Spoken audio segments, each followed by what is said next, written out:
여야가 오늘 국회 본회의를 앞두고 1주택자 종합부동산세 완화 법안을 처리하기로 합의했습니다. 다만 특별공제액인 14억 원을 놓고는 여야의 이견 차이가 좁혀지지 않아서 오늘 본회의에서는 이 부분의 처리가 제외됐습니다. 박연신 기자. 네, 박연신입니다. 네, 결국은 여야 합의 소식이 들어왔습니다. 네, 여야는 조금 전 오전 11시 국회 기획재정위원회 전체 회의를 열고 종부세 완화 법안에 대해 합의했습니다. 여야가 합의한 내용은 고령자와 장기 보유자에 대한 종부세 납부 유예와 관련한 건데요. 연령과 소득 등 조건에 맞는 고령자라면 주택을 양도하거나 상속과 증여하는 시점까지 종부세 납부를 유예할 수 있다는 겁니다. 정부는 이들 규모를 8만 4천 명 정도로 추산하고 있습니다. 이외에도 일시적 2주택 등은 종부세 주택수 계산에서 제외하겠다는 내용이 포함됐습니다.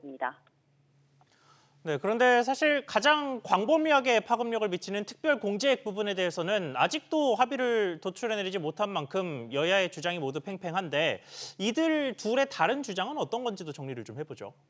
네, 앞서 정부와 여당은 1세대 1주택자 종합부동산세 부담을 2020년 수준으로 되돌린다는 취지로 종부세에 적용되는 공정시장 가액 비율 100%를 60%로 낮추는 동시에 종부세 부과 기준선을 기존 공시가격 11억 원에서 14억 원으로 올리자고 했는데요. 야당인 더불어민주당이 이를 부자 감세라며 반대한 겁니다. 이에 대한 절충안으로 여당이 종부세 부과 기준선을 14억 원 대신 12억 원으로 낮추겠다고 밝혔지만 야당은 공정시장 가액 비율도 60%가 아닌 80%까지만 낮춰야 한다는 입장입니다. 네, 특별공제액 등 내용이 담긴 개정안이 통과되지 않으면 혼란이 생길 수도 있겠는데요.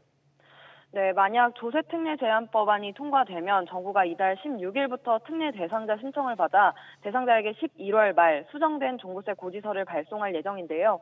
법안 통과가 늦어지면서 1주택자 종부세 대상자인 50만여 명은 특례 적용이 없는 고지서를 받아들 가능성이 높아졌습니다. 만약 이달 16일 전까지 합의가 안 되면 특례 대상자들은 환급을 받아야 할 수도 있습니다. 또 처리가 무산되면 기존대로 종부세가 중과됩니다. SBS 비즈 박연신입니다.